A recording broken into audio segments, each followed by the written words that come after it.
घर सिर्फ ईंट पत्थर का ढांचा नहीं होता, ये भगवान की दी हुई शरण है, जहां माता पिता की इज्जत रहती है, बच्चों की मासूमियत रहती है और परिवार की हर खुशी दुख की कहानी दबी रहती है। लेकिन आजकल क्या हो गया है, लोग घर को बस स्टैंड बना देते हैं, पड़ोसी आते हैं, बैठे रहते हैं, झांकते हैं, सुनते हैं और जाते वक्त मुस्कुराते हुए सारी बातें साथ ले जाते हैं। पड़ोसी की नजदीकी से ज्यादा उसकी नजर खतरनाक होती है।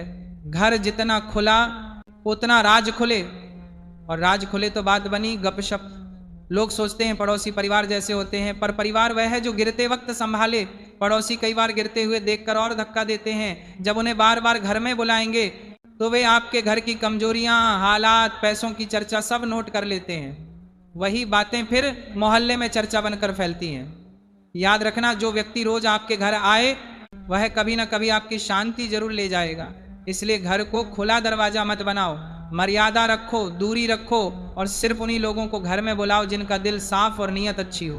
बेटा, एक बात हमेशा सीने में उतार कर रखना, घर वो जगह है जिसे हम सिर्फ रहने की जगह नहीं कहते, बल्कि उसे अपनी आत्मा, अपनी शांति और अपनी मर्यादा का आसरा मानते हैं। घर ईश्वर का दिया हुआ एक छोटा सा मंदिर है। यहाँ माँ बाप का आशीर्वाद बसता है, बच्चों की किलकारियां गूंजती हैं, घर की दीवारें हमारी खुशियों और दुखों की गवाही देती हैं। लेकिन आज की दुनिया में लोग इस पवित्र जगह की कद्र भूलते जा रहे हैं। घर को वो बस स्टैंड जैसा बना देते हैं, जहां जिसने चाहे आ गया, बैठ गया, चाय पी ली, गप्पे मार ली, झांका भी और सुना भी, और जाते वक्त हंसते हुए वो बातें बाहर ले जाते हैं जो आपके ही घर की कमजोरी बन जाती हैं। हर आने जाने वाला अपना नहीं होता, बार बार आने वाला मेहमान उतनी इज्जत नहीं छोड़कर जाता जितनी वह घर की बातें उठा ले जाता है। कुछ लोग सोचते हैं अरे पड़ोसी तो परिवार जैसे हैं, लेकिन अब बेटा, परिवार वह है जो तुम्हें गिरते देखकर थाम ले, न कि गिरते देखकर और नीचे ढकेल दे। आजकल कई ऐसे पड़ोसी होते हैं जो तुम्हारे घर में जितनी बार आते हैं उतनी बार तुम्हारे घर का नक्शा, रिश्ते, आर्थिक हालत, झगड़े, कमियां सब दिमाग में उतार कर ले जाते हैं, और वही बातें दूसरी जगहों पर मसाला लगाकर सुनाई जाती हैं। यही कारण है कि लोग कहते हैं घर ज्यादा खुला हो तो राज भी खुल जाते हैं। इंसान की फितरत होती है दूसरों की जिंदगी में ताक झांक करना, तुलना करना, जलन महसूस करना। जब कोई ज्यादा आपके घर आता है तो उसके कान बस यही खोजते रहते हैं, घर में किसका किससे झगड़ा हुआ, कौन किससे बात नहीं करता, कौन बच्चा कमजोर है, घर में कितने गहने हैं, पैसों की क्या हालत है। और फिर वही बातें मैं तो बता रहा हूं, अपनी आंखों से देखा है, कहकर पूरे मोहल्ले में चर्चा बनने लगती है।